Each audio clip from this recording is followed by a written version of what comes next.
اعوذ باللہ من الشیطان الرجیم بسم اللہ الرحمن الرحیم السلام علیکم ورحمۃ اللہ وبرکاتہ۔ دوستو، پیش خدمت ہے غیب سے رزق لینے کا عمل۔ ایک پاورفل وظیفہ۔ اب غیب سے رزق لینا یعنی اللہ تعالیٰ کی غیبی مدد کیسے آ گیا، کہاں سے آیا، کیسے بڑھا، کچھ سمجھ میں نہیں آتا، یعنی وہاں سے ملا جہاں سے گمان بھی نہیں تھا۔ اور میں اپنے حساب سے عرض کرتا ہوں کہ جیسے اسباب کے بغیر رزق مل جانا۔ لوگ کہتے ہیں جی کہ کچھ کریں گے، کوئی ہیلا کریں گے، وظائف کرنے سے تو کچھ نہیں ہوتا، کام تو کرنا پڑے گا، محنت تو کرنی پڑے گی۔ تو محنت تو اس ملک کا مزدور سب سے زیادہ کرتا ہے، تو میرے خیال میں سب سے زیادہ اس وقت ملینئر، اس وقت سب سے زیادہ کروڑ پتی، سب سے امیر تو اس ملک کے مزدور کو ہونا چاہیے، جس بیچارے کو 2 وقت کی روٹی بھی میسر نہیں ہوتی۔ اس سے ثابت ہوا کہ رزق مقدر سے ملتا ہے، محنت سے نہیں بھیا۔ یہ آپ کی سوچ ہو سکتی ہے، وظیفہ آپ کے مقدر کو بدل سکتا ہے، کیونکہ یہ وظیفہ یا کوئی بھی عمل آپ کرتے ہو اپنے رب کو راضی کرنے کے لیے۔ اور جو لوگ مجھ سے یہ کہتے ہیں نا کہ جی وظائف سے کیا ہوتا ہے، محنت سے ہوتا ہے، تو وظائف سے کیا ہوتا ہے میں بتاتا ہوں آپ کو۔ اگر آپ اللہ سے یہ گمان رکھتے ہیں، یہ ویڈیو آج پوری کیجئے گا، یہ آج کا وظیفہ اسی کا کام کرے گا جو پوری ویڈیو دیکھے گا، یہ میں بتا دوں پہلے ہی بھائی۔ اگر آپ اللہ سے یہ گمان کریں کہ اللہ آپ کو غیب سے رزق دے، بغیر کسی سبب کے رزق دے، بغیر کچھ کیے رزق دے، تو وہ دینے پہ قادر ہے۔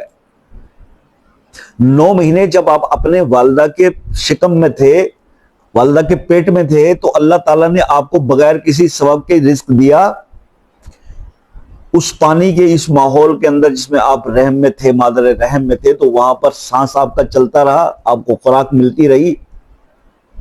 تو آج بھی اگر رب میرا چاہے تو وہ آپ کو بغیر محنت کے، بغیر سبب کے بھی آپ کو رزق دے سکتا ہے، مگر بات وہی ہے یقین کی، کیونکہ رب ہی ہے جو یہ کر سکتا ہے۔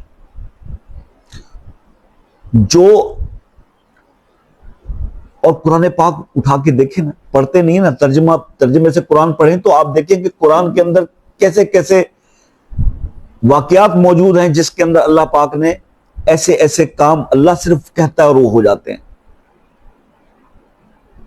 تو بھائی، بنی اسرائیل کے لیے آسمان سے رزق اتر سکتا ہے، من و سلوہ اتر سکتا ہے، تو اللہ اپنے محبوب کی امت کے لیے بھی بغیر محنت کے بھی رزق دے سکتا ہے، سب کچھ کر سکتا ہے۔ لیکن کیا ہوگا، جو میں اکثر آپ کو کہا کرتا ہوں کہ آپ کو اپنی ذات کی نفی کرنی ہوگی۔ یہ ایک مقام ہوتا ہے ولایت کے اندر، میں بتا رہا ہوں آپ کو، ایک جنگ جو آپ کی اور آپ اپنے نفس سے ساتھ آپ لڑتے ہیں، آپ کو اپنی ذات کی نفی کرنی ہوگی اور اللہ کی ذات کا اثبات کرنا ہوگا، اور یہ نفی اثبات کا ذکر ہی ہوگا جو آپ کو اس منزل پر لے جائے گا جسے فنا فی اللہ کی منزل کہا جاتا ہے۔ اور پھر وہ جب منزل آتی ہے نا میرے بھائی، تو پھر آپ کو کچھ کرنے کی ضرورت نہیں رہتی۔ اللہ آپ کی ضرورت، ہر ضرورت، آپ کے مانگنے کی ضرورت نہیں پڑتی، آپ سوچتے ہیں اور کام ہونا شروع ہو جاتے ہیں۔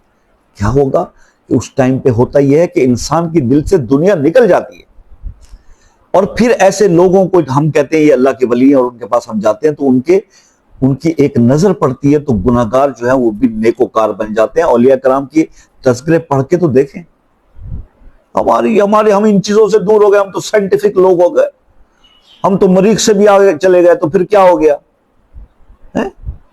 آج کی بھی نوبت تک چاہے اتنی انسان ترقی کر گیا، ایک مکھی کا پر نہیں بنا سکتا جو قدرت نے بنایا۔ آپ کی جتنی مرضی آپ کی آرٹیفیشل انٹیلیجنس آسمان تک بھی پہنچ جائے نا، تو وہ خدا کی قدرت کا آج بھی مقابلہ نہیں ہے بھائی، اور نہ قیامت تک ہوگا۔ اللہ کے ان رازوں کو انسان نہیں سمجھ سکتا۔ تو میری آپ سے یہ گزارش ہے کہ جو لوگ چاہتے ہیں غیبی مدد ملے، غیب سے اسباب بنے، بغیر کسی سبب کے آپ کو رزق ملے، بغیر سہولت والا رزق مل سکتا ہے، مگر آپ کو اپنے عقیدے کو، اپنے یقین کو بدل۔ آپ ایک نا توکل، میں نے پچھلے دنوں رزق کے دروازوں میں بتایا تھا نا کہ اللہ پہ توکل بھی رزق کا ایک دروازہ ہے۔ تو ہمارا توکل نہیں ہے ابھی اسٹرانگ بھائی. ہمارا توکل اپنے وسائل پر ہے, اپنی قابلیتوں پر ہے.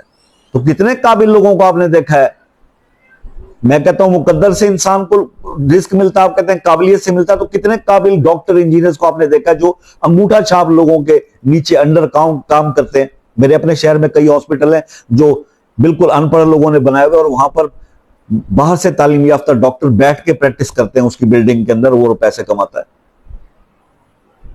وہ اس کے ملازم ہیں. تو بھائی رزق جو ہے وہ اس کے کچھ اور پیرامیٹرز, اللہ سے اچھا مقدر مانگا کریں. اللہ چاہے تو آپ کو بغیر کچھ کیے بھی آپ کو سب کچھ عطا کر سکتا ہے. ہم سمجھ ہی نہیں رہے, ہمیں پتہ نہیں کسی اور طرف لگایا ہوا ہے. لیکن وہ سب کیسے ہوگا؟ یہ چند تسمیاں پھیرنے سے نہیں ہوگا, یہ سب کچھ ایسے کرنے سے. آپ کو اپنے اندر تبدیلی لانی ہوگی, اپنے حرکات کو درست کرنا ہوگا.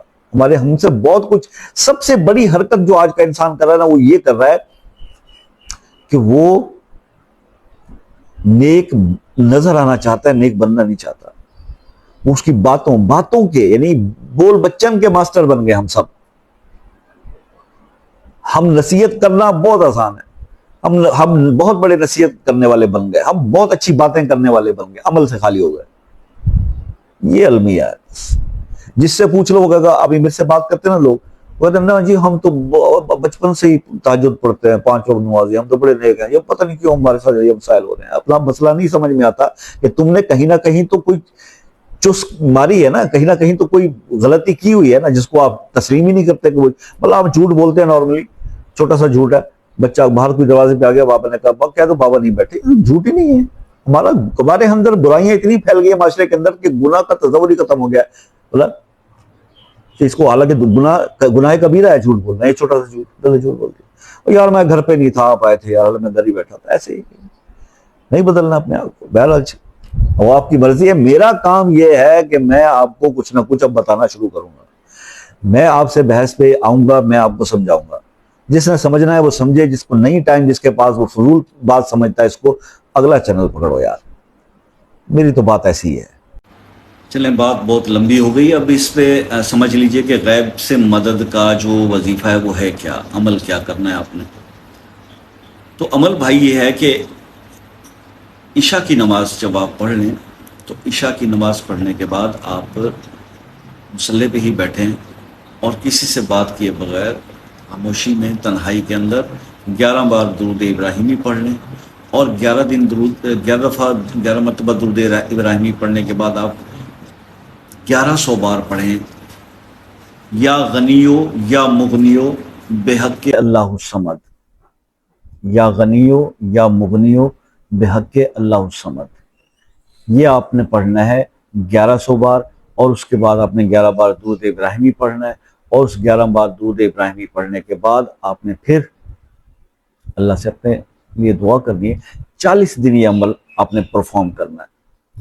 سوال آ جائے گا بہنوں کا, بھیا ہم 40 دن, تو بھائی آپ بیچ میں جو گیپ آئے گا وہ ڈیز نکال کے 40 دن کاؤنٹ کر کے پورے کر لیں, سمپل.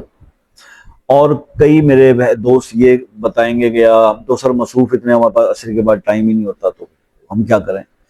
بھائی ریکمینڈڈ ٹائم تو عصر کا ہے. اب آپ اس کے علاوہ اگر کوئی وقت رکھنا چاہتے ہیں تو یو کین ڈو اٹ. ٹھیک ہے جی, اللہ تعالیٰ آپ کو کامیاب کرے. عشاء کے بعد کا ٹائم ہے, تو سوری عصر کہہ رہا تھا. تو بات یہ ہے کہ آپ اپنی مرضی کریں یا ہماری مرضی کر لیں, ریزلٹس آپ کے سامنے ہوں گے. تو یہ آج کا عمل تھا. بہرحال آپ کسی مسئلے میں الجھے ہوئے ہیں, پھنسے ہوئے ہیں, اگر اس کو دعاؤں میں شامل کرنا چاہتے ہیں, وہ مسئلہ اپنے نام کے ساتھ آپ کمنٹ سیکشن میں لکھ دیں, انشاءاللہ اس کے لیے دعا کریں گے. اور واٹس ایپ پہ رابطہ کرنا ہو تو پاکستان میں عصر کی نماز سے آن ورڈ ٹائم ہوتا ہے, آپ رابطہ کر سکتے ہیں. اور اگر باہر سے میرے دوست جو کال کرنا چاہتے ہیں, واٹس ایپ پہ رابطہ کرنا چاہتے ہیں, تو ان کے لیے ہے کہ وہ ٹائم لے لیں بات کرنے سے پہلے. اس کے کوئی چارجز نہیں ہیں. اللہ تعالیٰ آپ سب کا حامی ناصر ہو, آپ سب کے اللہ تعالیٰ مسائل کو حل فرمائے. میری دعائیں آپ کے ساتھ ہیں, اور آپ سے ہمیشہ دعاؤں کی درخواست رہتی ہے. تو ہمیں یاد رکھیے گا, زندگی رہی تو نیکسٹ کسی ویڈیو میں ملاقات ہوگی. تب تک کے لیے اجازت دیجیے. اللہ حافظ.